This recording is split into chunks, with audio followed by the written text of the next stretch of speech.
E aí galera, tudo bem? Hoje nós iremos dar continuidade com o conteúdo da República Velha. E ao invés de nós falarmos sobre a República da Espada, falaremos do período que foi de 1894 até o ano de 1930, a República Oligárquica, também conhecida como República do Café com Leite, República dos Coronéis, República dos Fazendeiros e até República de uns poucos. Ô Caio, mas por que o nome República Oligárquica? O que diabos é oligárquica? Porque oligárquica se refere à oligarquia, que significa poder ou política nas mãos de poucos. Veremos isso com calminha, devagarzinho neste vídeo, tá ok? Então, sem mais enrolação, roda aquela vinheta, edição!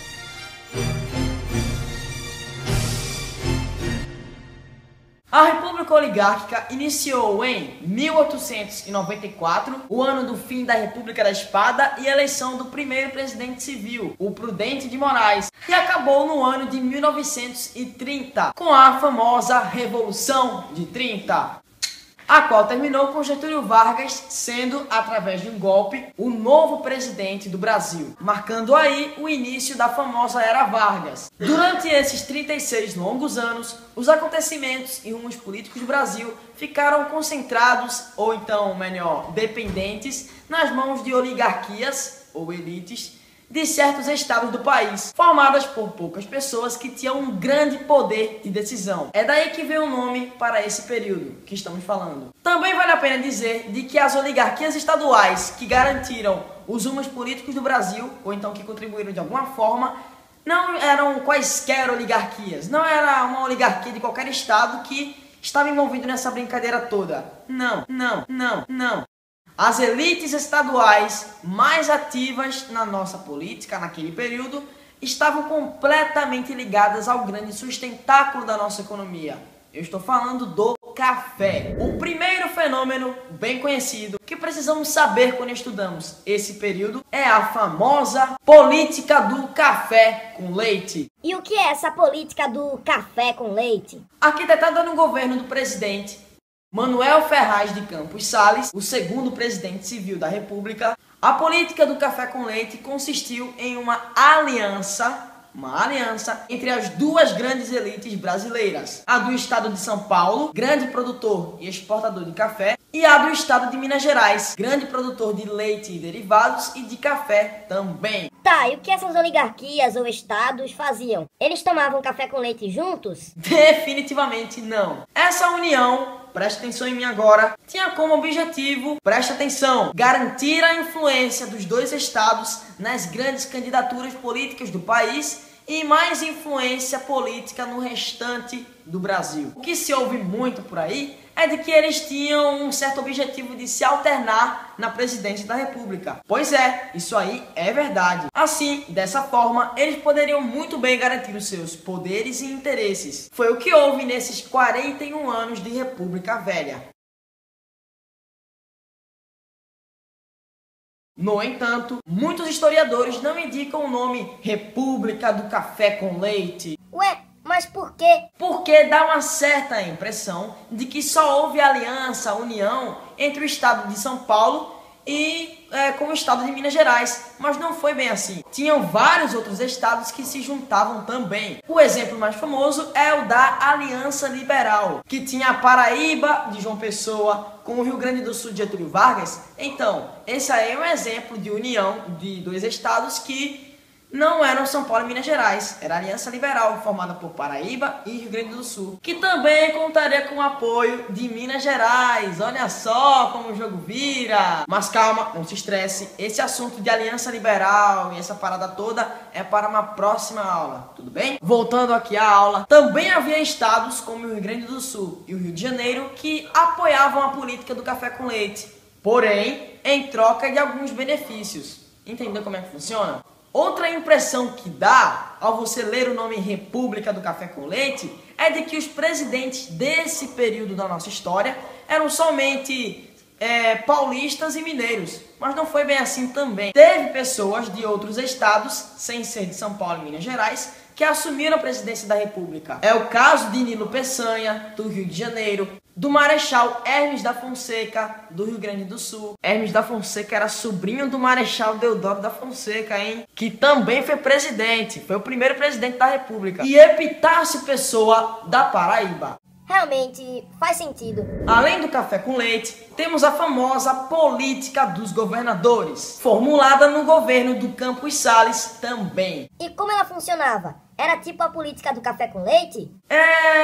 Mais ou menos. Porém, as duas funcionavam juntinhas. A política dos governadores, presta atenção que isso aqui é muito importante para você entender o assunto, hein? Presta atenção em mim agora, ó, foca aqui. A política dos governadores era uma relação de aliança, fidelidade e dependência entre os poderes federal, estadual e regional. Para formular essa política dos governadores, a estratégia do presidente Campos Salles foi genial. Como suas medidas tinham aquela dificuldade para passar pelo Congresso e serem aprovadas, Salles deixou de lado os partidos políticos e passou a apoiar as elites governantes dos estados brasileiros, as quais boa parte permaneciam muito bem fiéis à imagem do presidente. Portanto, aonde eu quero chegar nisso tudo? A política dos governadores consiste nisso aqui. O governo federal procurava não interferir nos assuntos das oligarquias estaduais, dava apoio a essas mesmas oligarquias parceiras e escolhia representantes desses estados parceiros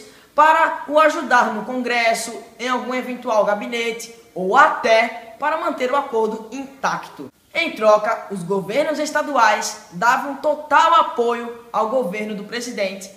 Entendeu como é que funciona essa brincadeira toda?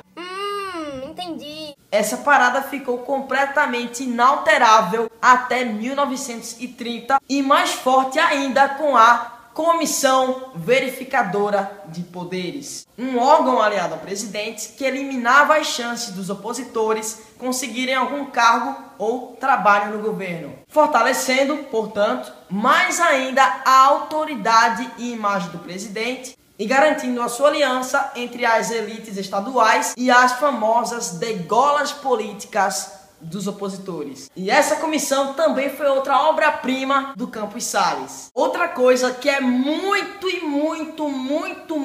importante, que cai na prova e é essencial para entender esse assunto por completo, é o famoso coronelismo. E o que é esse coronelismo, Caio? É tão difícil assim? Não. Pode ficar tranquilo, porque aqui história sempre se torna mais fácil. Garanto sempre isso a você. História!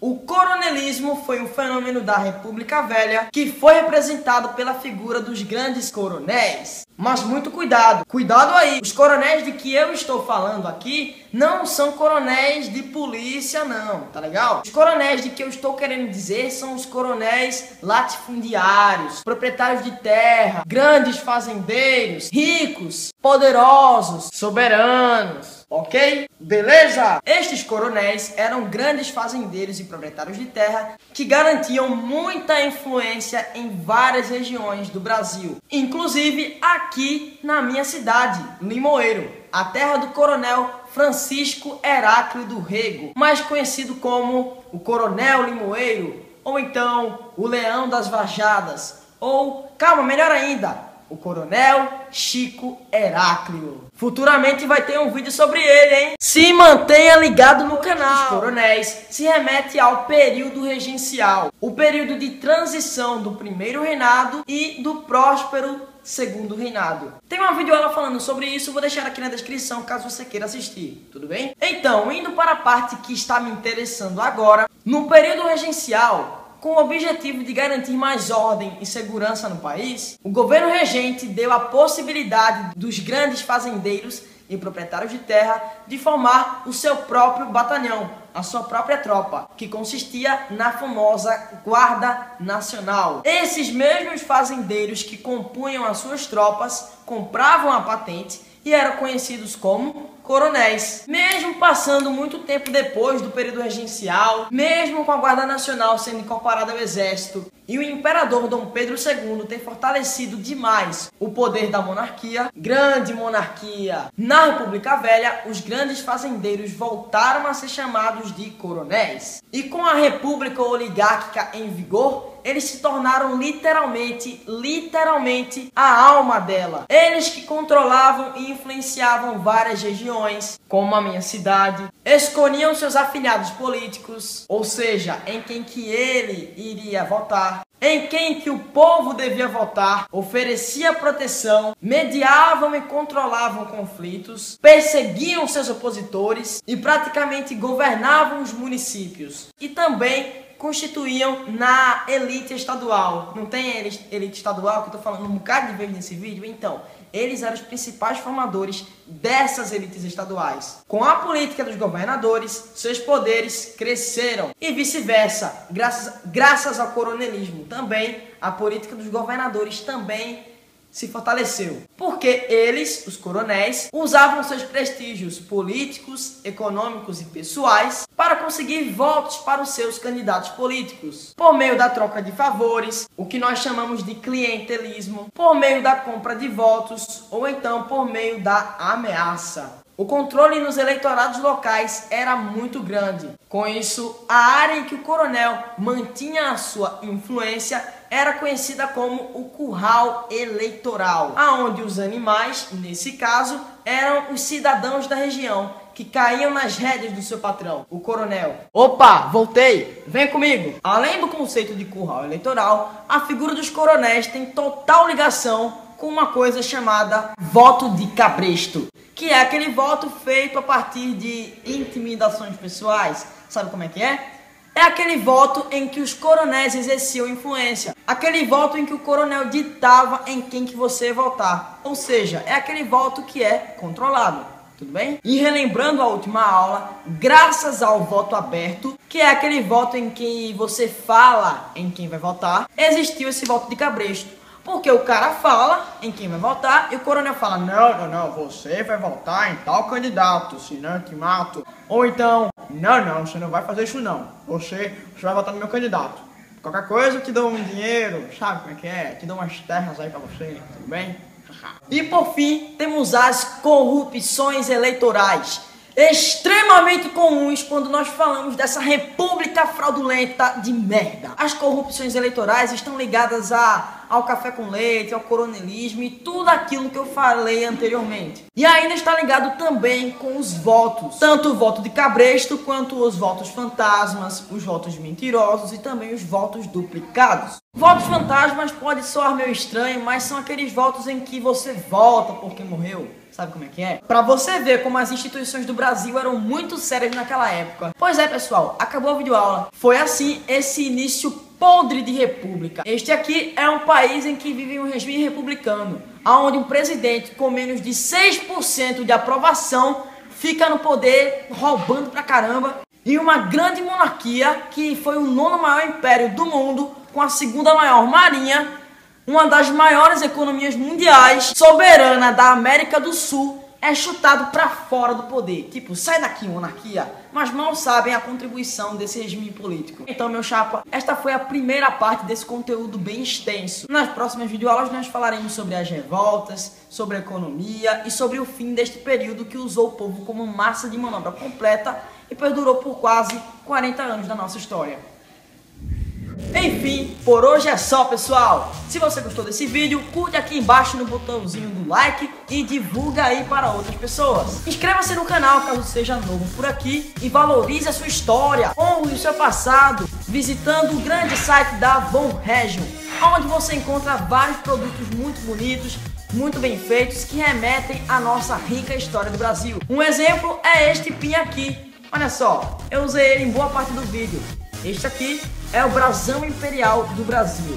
Olha só, muito bonito, muito bem detalhado, vale a pena. Para saber mais, é só acessar www.vonregion.com.br ou então você pode clicar no link que eu irei deixar aqui embaixo na descrição do vídeo, tudo bem? Um abraço, bons estudos e tchauzinho, pessoal! Até a próxima!